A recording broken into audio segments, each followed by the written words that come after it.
Jauh sebelum sains berkembang di dunia barat, pada abad ke-11, lahir sosok jenius dengan mahakarya di banyak bidang ilmu pengetahuan. Kualitas analisisnya dalam beragam bidang pengetahuan yang bertebaran dalam 180-an buku membuat banyak sarjana modern, muslim atau non-muslim, menjulukinya Ustadz fil Ulum, alias guru segala ilmu. Ia sezaman dengan Ibnu Sina dan Ibnu Haisam. Sosok itu adalah Al-Biruni.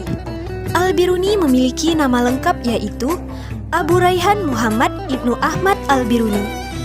Ia lahir pada tahun 973 Masehi dan meninggal pada tahun 1048 Masehi.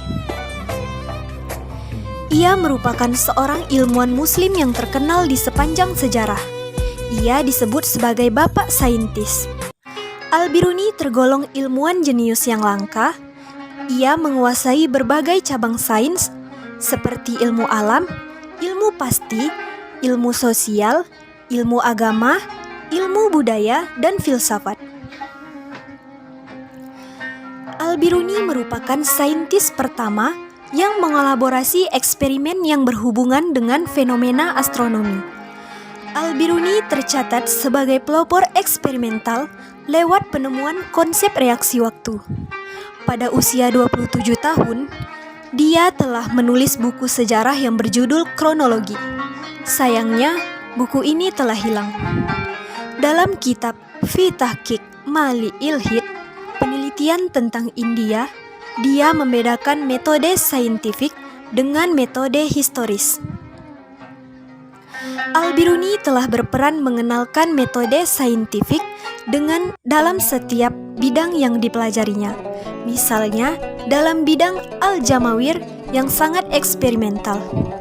Pada bidang optik, Al-Biruni bersama Ibnu Al-Haisam termasuk ilmuwan pertama yang mengkaji dan mempelajari ilmu optik.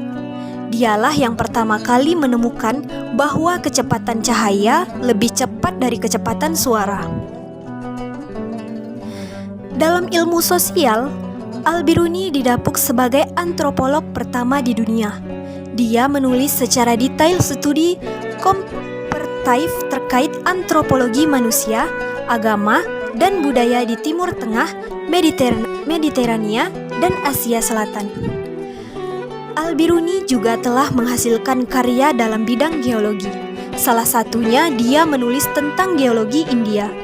Sementara itu, dalam bidang mineralogi, dia menulis kitab berjudul Al-Jawahir yang menjelaskan beragam mineral. Dia mengklasifikasikan setiap mineral berdasarkan warna, bau, kekerasan, kepadatan, serta beratnya. Di era keemasan Islam, Al-Biruni telah meletakkan dasar-dasar satu cabang keilmuan tertua yang berhubungan dengan lingkungan fisik bumi. Saat itu, Al-Biruni juga mengembangkan metode baru dengan menggunakan perhitungan trigonometri yang didasarkan pada sudut antara sebuah daratan dengan puncak gunung. Selain menguasai beragam ilmu pengetahuan, Al-Biruni juga fasih dengan sederet bahasa seperti Arab, Turki, Persia, Sanskerta, Yahudi, dan Suriah. Semasa muda, dia menimba ilmu matematika dan astronomi dari Abu Nasir Mansur.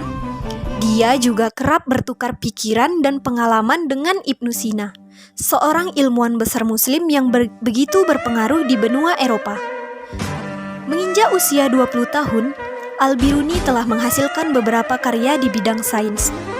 Selain itu, Al-Biruni juga meninggalkan karya-karya ilmiah yang sangat baik, perihal telaah-telaah sejarah, adat istiadat, dan perbandingan agama. Karyanya, Thariq al-Hind, sampai awal abad ke-20 masih dipelajari dan diterjemahkan ke dalam bahasa Inggris.